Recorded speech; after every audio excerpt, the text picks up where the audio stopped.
임을 거듭 확인했습니다. 조규용 보건복지부 장관은 증원 여력이 있는 대학들을 2025학년도 정원에 우선 고려하고 추가적인 교육 역량 확보가 필요한 경우 2026학년도 이후 단계적으로 증원할 계획이라고 밝혔습니다. 어디서든 제때 필요한 의료 서비스를 받으실 수 있도록 하고 초고령 사회로 늘어날 의료 서비스 수요와 넥스트 팬데믹 등 미래 환경에 대비하기 위함입니다. 의료 인력 확대를 위해 정부는 오늘부터 각 의과대학의 증원 수요와 학생 수용 능력에 대한 조사에 나서기로 했습니다. 또 다음 달에는 관계부처와 전문가 등이 참여하는 의학 교육 점검반을 꾸려 각 대학의 증원 수요와 역량에 대해 현장 점검을 벌일 계획입니다. 정부는 이 같은 조사와 점검을 4주 안에 끝내는 것을 목표로 하고 있습니다. 의사협회는 정부의 수요 조사는 지자체나 지역의 이해관계에 따라 왜곡될 우려가 있다며 반발하는 입장을 내놨습니다. 정부는 이와 함께 의사들이 지역 필수 의료로 유입될 수 있도록 의료사고 부담을 줄이고 중증, 응급 분야 보상을 확대하며 근무 여건을 개선해 나갈 방침입니다.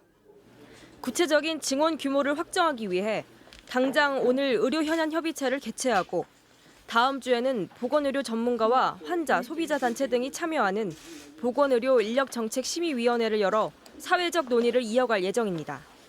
MBC 뉴스 정혜인입니다. 미국 동부 메인주의 한 도시에서 백인 남성이 돌격 소총을 마구 쏴 최소 20명이 숨지고 수십 명이 다쳤습니다. 윤성철 기자의 보도입니다.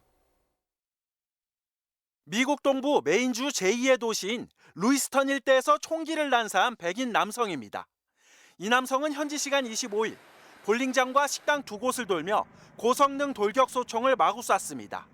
깜짝 놀란 시민들이 황급히 대피했지만 사상자는 눈덩이처럼 불어나고 있습니다.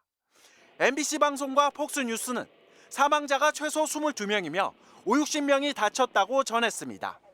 부상자 가운데는 중상자도 상당수여서 사망자 수는 더 늘어날 것으로 보입니다. This is an overwhelming situation. I don't think we've ever had anything like this. 현지 경찰은 달아난 총기 난사 용의자를 40살 로버트 카드로 특정하고 신상 정보와 차량 사진을 공개했습니다. 또 용의자가 아직 붙잡히지 않은 만큼 주민들에게 안전을 위해 출입문을 잠그고 집에 머물러 달라고 당부했습니다. 백악관은 조 바이든 대통령이 이번 총기 난사 사건에 대해 보고받았으며 사건 상황을 주시하고 있다고 발표했습니다. 제닌 밀스 메인 주지사와 통화해 미 연방수사국, FBI 차원의 지원도 약속했다고 설명했습니다. 로이터 통신은 22명의 사망자가 확인되면 2019년 텍사스주 월마트 사건 이후 최악의 총기 난사 사건으로 기록된다고 전했습니다. MBC 뉴스 윤성철입니다.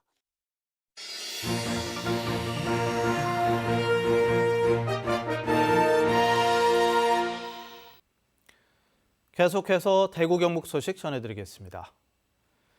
오늘 대구와 경북 지역은 가끔 구름 많고 일교차가 컸습니다. 낮 최고 기온은 대구 24도, 안동 22.4, 포항이 23.9도 등을 기록했습니다. 경북 서부 내륙에는 기압골의 영향으로 밤 한때 5mm 미만의 비가 오겠습니다. 내일은 대체로 흐리겠고 오전부터 낮 사이 경북 동해안과 북부 내륙에 돌풍과 천둥 번개를 동반한 5에서 20mm의 비가 내리겠습니다. 내일 아침 최저 기온은 대구 12도 등 8도에서 14도, 낮 최고 기온은 대구 19도 등 16도에서 20도에 머물며 오늘보다 4, 5도가량 낮겠습니다. 대구 경북 지역의 소비자 심리지수는 올랐지만 경기 전망은 부정적인 것으로 나타났습니다. 한국은행 대구 경북본부에 따르면 10월 소비자 심리지수는 103.6으로 9월보다 0.8포인트가 상승했습니다. 가계 수입 전망과 소비 지출 전망은 조금 올랐고 주택 가격 전망과 생활 형편 전망은 소폭 하락했습니다. 현재 경기 판단은 71, 향후 경기 전망은 79로 9월보다 각각 3포인트, 2포인트씩 떨어져 현재 경기가 좋지 않고 앞으로 더 나빠질 것으로 예상하는 것으로 나타났습니다. 국민의힘 임병헌 국회의원이 육군본부로부터 받은 자료에 따르면 최근 4년간 행정적 착오로 무공훈장을 잘못 수여한 사례는 20건으로 2021년 6건, 2022년 7건, 지난해 5건 등 해마다 발생하고 있습니다. 착오 이유는 성명, 군번, 생년월일 등 대상자의 인적사항 기입 오류가 대부분입니다. 2015년에는 6.25 참전 용사에게 줘야 할 무공훈장을 동명이인에게 지급했던 사실이 15년 만에 드러나기도 했습니다. 임 의원은 병적 기록 최신화와 대상자 최종 검증을 2차, 3차로 충분히 진행해 차고 지급이 최소화돼야 한다고 지적했습니다. 자신이 근무하는 학교의 남학생과 부적절한 관계를 맺은 여교사에게 항소심에서도 1심과 같은 징역 1년 6개월에 집행유예 3년이 선고됐습니다. 대구고법 형사 1부 진성철 부장판사는 지난해 자신이 근무하는 고등학교 학생과 11차례 부적절한 관계를 한 혐의로 기소된 여교사 항소심에서 이같이 판결했습니다. 재판부는 당시 피해자는 학생으로 성적 가치관이나 판단 능력을 갖춘 것으로 보기 어려워 1심 판단이 정당해 보인다고 밝혔습니다. 대구교육청은 다음 달 1일 오전 9시부터 유치원 입학관리 시스템 처음 학교로를 통해 2024학년도 유치원 신입생을 모집합니다. 대상은 2018년부터 2020년까지 출생한 유아로 희망유치원 3곳에 지원할 수 있습니다. 우선 모집은 법정 저소득층 가정의 유아, 기타 유치원장이 정한 유아 등을 대상으로 다음 달 1일부터 3일까지 진행되고 8일에 결과를 발표합니다.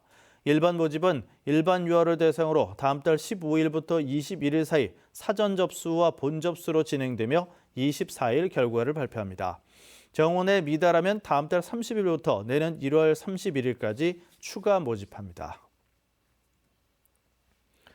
경서북도는 내일부터 이틀 동안 경산 실내체육관에서 지역게임과 정보통신기술 우수 콘텐츠를 소개하는 ICT 체험 페스타를 엽니다.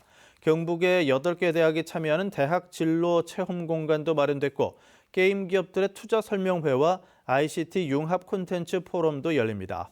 또 버블, 버스킹, 댄스 공연, 모바일 게임 이벤트, 문화 체험 게임 이벤트 등 다채로운 행사도 펼쳐집니다. MBC 뉴스를 마칩니다. 고맙습니다.